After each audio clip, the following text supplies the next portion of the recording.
مامان زنگ میزنه. سلام مامان جون. سلام عزیزم. الینا چطوری دخترم؟ خیلی وقتی که نتونستم باهات تماس بگیرم. خیلی بهت زنگ زدم. چرا گوشی رو بر نمی داشتی؟ چی شده دخترم؟ همه چی که رو به راهه؟ آره خوبی؟ سلامتی؟ آره مامان جون همه چی خوبه. از وقتی اومدم گرفتار کار زندگیم. خودت که میدونی علی دوست نداره من زیاد از موبایل استفاده کنم. متوجه تماستون نشدم. من خیلی نگرانت بودم عزیزم. دلم شور میزد که علی باهات چی کار کرده. وقتی جواب تلفنمو ندادی بیشتر نگران شدم. نه مامان شما نگران نباشین، اینجا همه چی خوبه. شما مواظب خودتون باشین. من بعداً باهاتون تماس میگیرم. باشه مامان خدافظ. ببین دخترم گوش کن.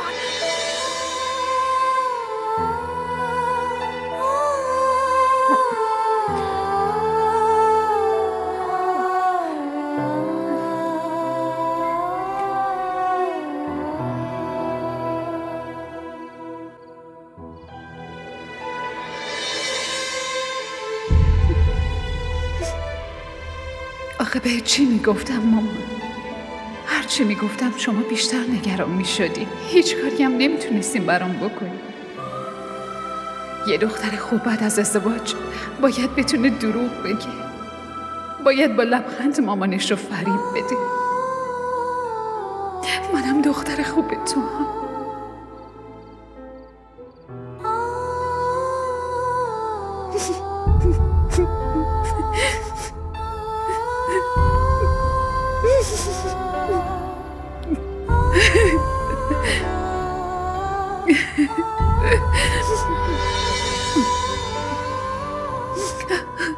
داشتم فکر میکردم که برای تولد دیگه برنامه بریزیم. چجور برنامه‌ای؟ منظورم اینه که بیرون همدیگه رو بتونیم ببینیم و جشن بگیریم اگه تو بخوای و وقت داشته باشی.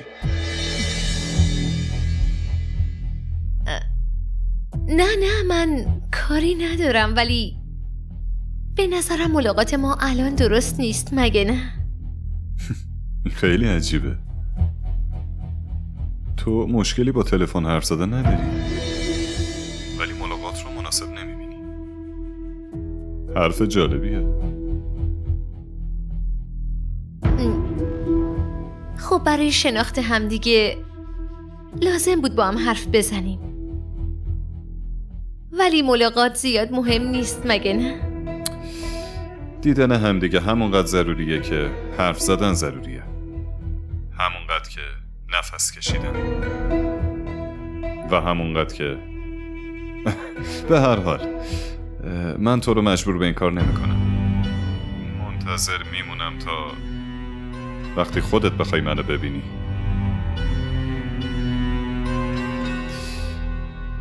میدونی چیه؟ بعضی وقتا نمیتونم درکت کنم. مگه من چی کار کردم؟ تو شبیه یه پازلی که هرچی تلاش میکنم نمیتونم قطعه‌اشو بذارم سر جاش.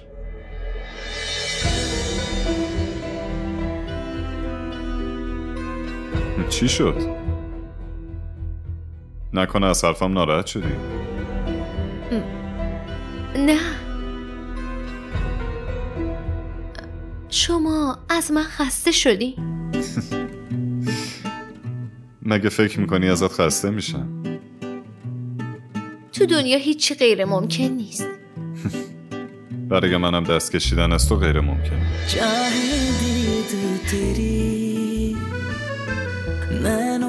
واقعا؟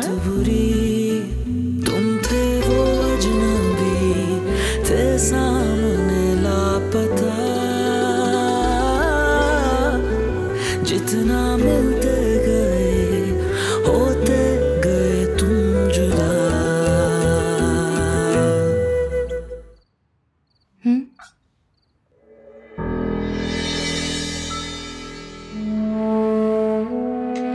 مامان جونم ببینم حالت خوبه؟ اتفاقی افتاده مامان؟ به چی فکر میکنی؟ خوبم.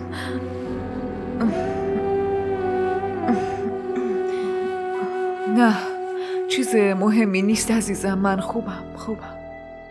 خب فقط داشتم فکر میکردم که چرا اونا تماس نگرفتن. بهتر که زنگ نزدن. پسر رفتار خودش رو نمیبینه، دنبال ایبویرا تو دختر مردمه. ما ضرب المثل چی بود؟ دیگ به دیگ میگه روسیا. اینا فکر کردن خودشون چه توفیقی هستن. والا به خدا. دخترم یه عادت همیشگیه. پسرشون هر عیبی داشته باشه مهم نیست، ولی توقع دارن دختر مردم همه چی تموم باشه. واقعا انگار دارن معامله میکنن. بعد شما منتظر تماس یه همچین آدمایی هستی؟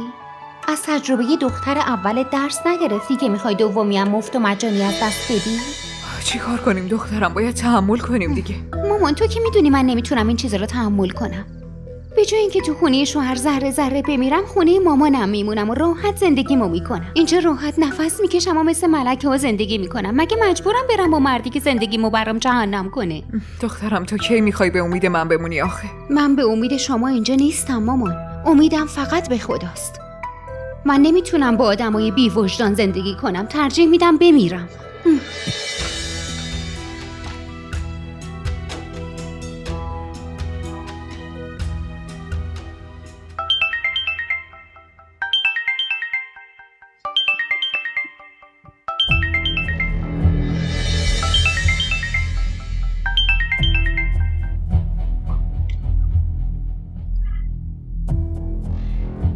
الو سلام.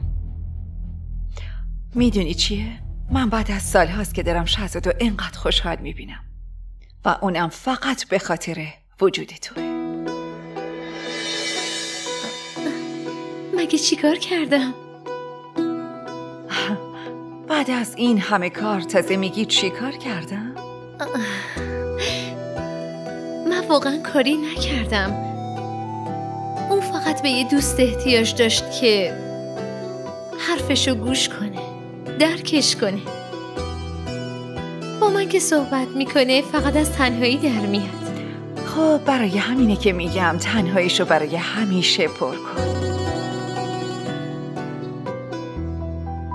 ببین عزیزم، الان که دوستشی همسر آینده‌شم باش.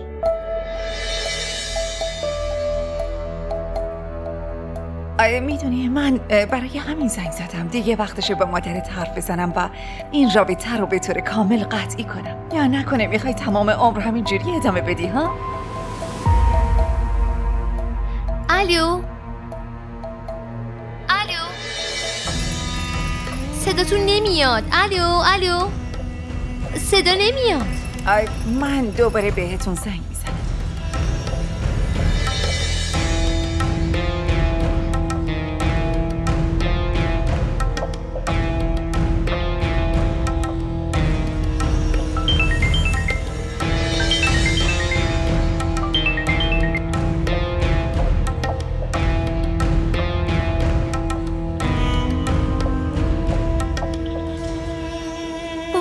حرف بزنی که چی بگی؟ برای چی اینقدر عجله داری؟ یکم صبر داشته باش. اول باید داداشتو به دست بیاری.